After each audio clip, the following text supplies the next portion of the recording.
بسم اللہ الرحمن الرحیم بسم اللہ الرحمن الرحیم۔ السلام علیکم ورحمۃ اللہ وبرکاتہ۔ اللہ تعالیٰ نے ہم پر دو قسم کی عبادات فرض کی ہیں۔ بعض عبادتیں جسمانی ہیں اور بعض مالی۔ جسمانی عبادت جیسے نماز ہے، اور مالی عبادت جیسے صدقہ، خیرات، زکوٰۃ، یہ مال سے تعلق رکھنے والی عبادات ہیں۔ اسی طرح ایک عظیم عبادت، عالمی عبادت حج ہے، اور یہ ایک ایسی جامع عبادت ہے جس میں مال بھی شامل ہوتا ہے اور جسم بھی شریک ہوتا ہے۔ گویا کہ یہ جسمانی اور مالی عبادت کا مجموعہ ہے۔ اللہ تعالیٰ نے قرآن حکیم میں حج کا ذکر فرمایا اور اس کی فرضیت کا ذکر فرمایا۔ پارہ نمبر 4 کے پہلے رکوع میں سورہ آل عمران کے اندر ہے، اعوذ باللہ من الشیطان الرجیم، وَلِلَّهِ عَلَى النَّاسِ حِجُّ الْبَيْتِ مَنِ اسْتَطَاعَ إِلَيْهِ سَبِيلًا وَمَنْ كَفَرَ فَإِنَّ اللَّهَ غَنِيٌّ عَنِ الْعَالَمِينَ، کہ خالص اللہ کے لیے ان لوگوں پر خانہ خدا یعنی بیت اللہ کا حج فرض ہے جو اس کی طرف جانے کی طاقت رکھتے ہیں، یعنی استطاعت رکھتے ہیں، جانی لحاظ سے بھی اور مالی لحاظ سے بھی۔ اور جس شخص نے انکار کیا، کفر کیا یعنی انکار کر دیا، تو اللہ تعالیٰ تمام جہانوں سے بے پرواہ ہے۔ اسی طرح سورہ بقرہ میں پارہ نمبر 2 کے اندر اللہ تعالیٰ فرماتے ہیں، الحج اشہر معلومات، کہ حج کے چند مہینے سب کو معلوم ہیں، شوال، ذوالقعدہ اور ذوالحج، یہ حج کے مہینے کہلاتے ہیں، یہ سب کو معلوم ہے۔ فمن فرض فیہن الحج فلا رفث ولا فسوق ولا جدال، جس شخص نے بھی ان مہینوں میں حج کا فیصلہ کر لیا کہ حج کرنا ہے، تو اب اس کے لیے لازم ہے لا رفث، کہ وہ کسی قسم کی بے شرمی کی بات، نفسانی خواہشات کی بات نہ کرے، ولا فسوق، اور کسی قسم کی برائی کا کام نہ کرے، ولا جدال، اور لڑائی جھگڑا اس سے بھی بچ جائے۔ یہ حج میں لازم ہے۔ ویسے بھی ان چیزوں سے منع کیا گیا ہے، لیکن حج میں اور زیادہ لازم ہو جاتا ہے اس سے بچنا۔ وما تفعلوا من خیر، اور جو بھی تم نیکی کرو گے، نیکی کا کام، تو اللہ تعالیٰ فرماتے ہیں یعلم اللہ، اللہ اسے جانتا ہے، اللہ کے علم میں ہے۔ وتزودوا، اور تم زاد راہ لے لو، چونکہ یہ سفر بڑا ہے، تمہاری ضروریات ہیں، زاد راہ یعنی سفر خرچ لے لو۔ فإن خیر الزاد التقوی، اور فرمایا کہ بہترین زاد راہ جو سفر میں خرچ لے کر جانا ہے، اس میں بہترین توشہ تقوی ہے۔ تقوی کا ایک معنی ہے پرہیزگاری یعنی گناہ سے بچنا، یہ سب سے بہترین توشہ ہے۔ اور دوسرا یہ ہے تقوی کا معنی بچنا، یعنی یہاں سے خرچہ لے کر جاؤ، اگر نہیں لے کر جاؤ گے، توکل چڑھا ہوا اور کامل نہ ہوئے، تو وہاں جا کر پھر لوگوں سے سوال کرنے پڑیں گے اور ذلیل ہونا پڑے گا۔ اور بہترین زاد راہ کیا ہے؟ تقوی، یعنی سوال کرنے سے بچنا ہے، کہ لوگوں سے پھر نہ مانگنا۔ واتقون یا اولی الالباب، اور میری نافرمانی سے ڈرو اے عقل والو۔ اب آپ دیکھ لیں، ان آیات میں غور کریں کس طرح اللہ تعالیٰ نے حج کا ذکر فرمایا اور بالکل واضح کر دیا۔ اسی طرح نبی کریم علیہ السلام نے ایک حدیث میں فرمایا، یا ایھا الناس قد فرض علیکم الحج فحجوا، اے لوگو تم پر حج فرض کر دیا گیا ہے، تم حج کرو۔ آپ نے جب یہ حج کی فضیلت بیان فرمائی تو مجمع میں موجود ایک شخص نے یہ سوال کیا،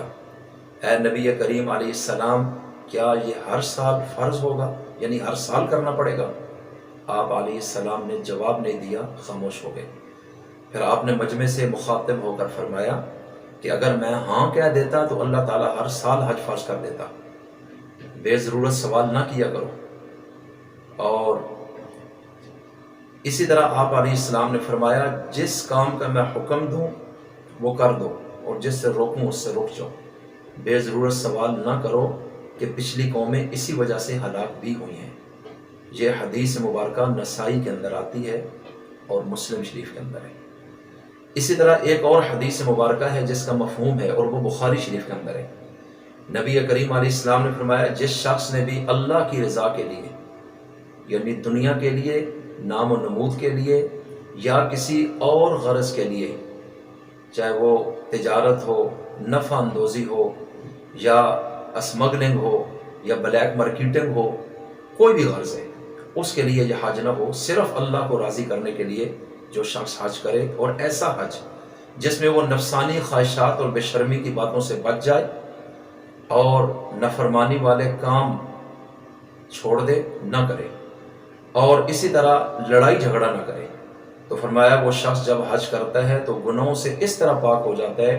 جس طرح آج ہی اپنی ماں کے پیٹ سے پیدا ہوا اور کوئی گناہ اس کے کھاتے میں نہیں ہے۔ نبی کریم صلی اللہ علیہ وسلم کی زندگی میں ہجرت کے بعد علماء نے لکھا ہے 3 ہجری میں حج فرض کیا گیا، چونکہ اس کی فرضیت سورہ آل عمران میں جو آیت ابھی میں نے پڑھی ہے پہلے نمبر پہ آپ کے سامنے، اس میں اللہ نے ذکر کیا، سورہ بقرہ کے اندر اس کا ذکر آ رہا ہے کہ حج کے مہینے معلوم ہیں، تو یہ 2 ہجری اور 3 ہجری میں یہ آیات وغیرہ آئیں اور سورہ حج بھی اللہ نے پھر اتاری، تو حج کی فرضیت کامل 3 ہجری میں ہو گئی تھی، لیکن مسلمان مدینہ میں تھے، حج تو مکہ میں ہوتا ہے، تو یہ بھی یاد رکھیں کہ حج ایسی عبادت ہے جو تمام شریعتوں میں پچھلے دوروں سے چلی آ رہی ہے، جس طرح نماز ہر شریعت میں تھی، روزہ ہر شریعت میں رہا، اور زکوٰۃ بھی، شکلیں اس کی اپنی اپنی نوعیت کی تھیں، اسی طرح حج بھی، لیکن اس کی مستقل مشروعیت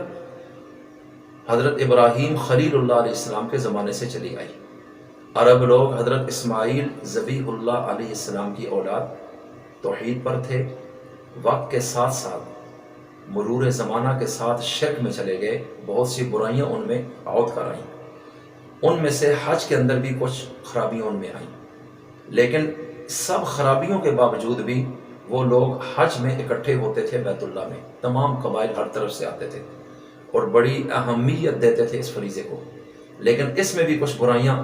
داخل ہو گئی تھی اس قوم میں، مثلاً کعبے کا ننگے ہو کر طواف کر دیتے تھے مرد،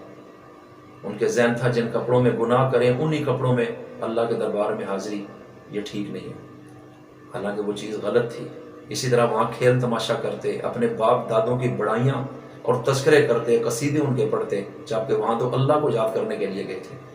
تو اللہ تعالیٰ نے اصل طریقے پر جو ابراہیم علیہ السلام کا طرز تھا دین اسلام میں، دوبارہ حضور کے دور میں اس کو زندہ کیا اور بتایا کہ اس طرح حج کرنا ہے۔ اسی طرح حج نبی کریم علیہ السلام نے خود 10 ہجری میں ادا فرمایا،